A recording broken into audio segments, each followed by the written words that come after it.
must have been 6 or 7 at the time when I lived in Lebanon. The country was ravaged by war at the time, and murders were common and frequent. I remember during a particularly vicious era when the bombings rarely stopped. I would stay at home sitting in front of my television, watching a very, very strange show. It was a kid's show that lasted about 30 minutes and contained strange and sinister images.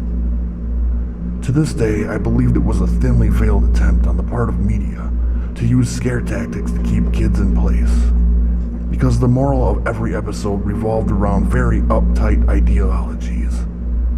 Stuff like, bad kids stay up late, bad kids have their hands under the covers when they sleep, and bad kids steal food from the fridge at night.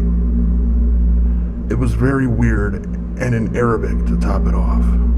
I didn't understand much of it, but for the most part the images were very graphic and comprehensive. The thing that stuck with me the most, however, was the closing scene. It remained much the same in every episode. The camera would zoom in on an old, rusted, closed door. As it got closer to the door, strange and sometimes even agonizing screams would become more audible. It was extremely frightening, especially for children's programming. Then a text would appear on the screen in Arabic reading, "That's where bad kids go." Eventually, both the image and the sound would fade out, and that would be the end of the episode. About 15 or 16 years later, I became a journalistic photographer. That show had been in my mind all my life, popping up in my thoughts sporadically. Eventually, I'd had enough, and decided to do some research. I finally managed to uncover the location of the studio where much of that channel's programming had been recorded. Upon further research and eventually traveling on site, I found out it was now desolate and had been abandoned after the big war ended. I entered the building with my camera. It was burnt out from the inside. Either a fire had broken out or someone had wanted to incinerate all of the wooden furniture.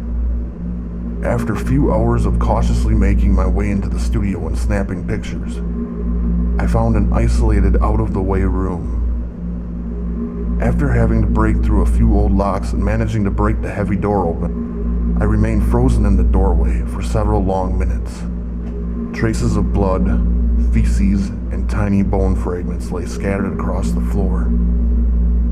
It was a small room, and an extremely morbid scene. What truly frightened me, though, what made me turn away and never want to come back, was the bolted, caged microphone hanging from the roof in the middle of the room.